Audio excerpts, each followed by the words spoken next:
Good evening, ladies and gentlemen. I always wanted to go backstage at the Royal Opera House, but I didn't think it was going to be 20 miles east backstage. And thank you to Tony Hall and to everyone at the Royal Opera House for giving us in some very tough times some really good news, something to really celebrate. And this is a celebration of the extraordinary skill and craftsmanship that goes into putting on an opera, the metalwork, the carpentry, the fiberglass, the really important skills which are every bit as vital to putting on an opera as Placido Domingo, Alfie Boe, Maria Callas, all the big names that people have heard of. And the celebration of those skills that extends to having a National Skills Academy, which is again an incredibly important next step.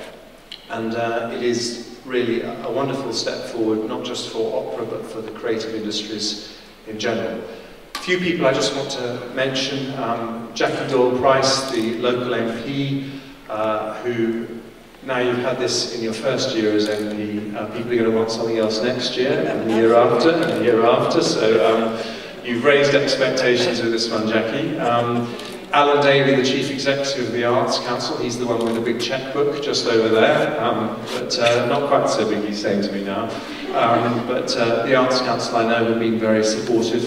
Thurrock Council, Thurrock and Thames Gateway Development Corporation, both of whom have done an amazing job in making this happen. And I think if you look at the transformation outside, you grasp the scale of what's been achieved. And I just want to spend a moment saying thank you to Will and everybody at the Development Corporation for making this happen. I think if you think back sort of 4 or 5 years when the Olympic announcement was made, I think it was Will, his colleagues at the council as well, who very quickly saw an opportunity to relocate the production park here.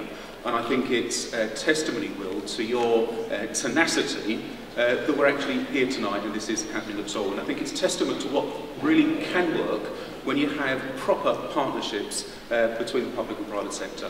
So we brought together the local authority with the Development Corporation, with the Development Agency, with the Regional Arts Council, with Capital Shopping Centres, and with others that I've forgotten, and I apologise to them for forgetting, and we're here today. And there is a slight temptation on a night like this to have a look at just what a fantastic facility this is. And just to say what a coup it is for Thurrock. Because 5 years ago, if we'd have spoken about having a globally recognised brand like the Royal Opera House here in Thurrock, people would have laughed at you. But what we've shown is that we can deliver it. We can deliver things of real quality. But the next question, I think, is the so what question.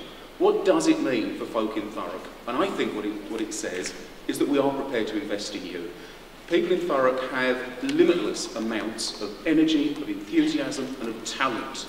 What sometimes we believe is lacking is aspiration.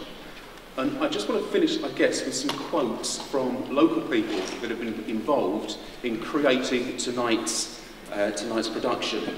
Hayley, a young woman who participated in some of the workshops, says, "If, like me, you've had a lifetime's worth of experience of always being told you do everything wrong, you start to believe it. At the Royal Opera House workshops, when they praise you, your self-esteem gets a boost, and you think, yeah, I can do that, I'm okay." Joe, from the Community Chorus, said, "I thought we'd be watching actors doing drama, not actually being in it. The Saturday afternoon workshop is the highlight of my week. Who knows where this involvement with the Royal Opera House could take me? It might be nowhere, but it might take me to the moon and back."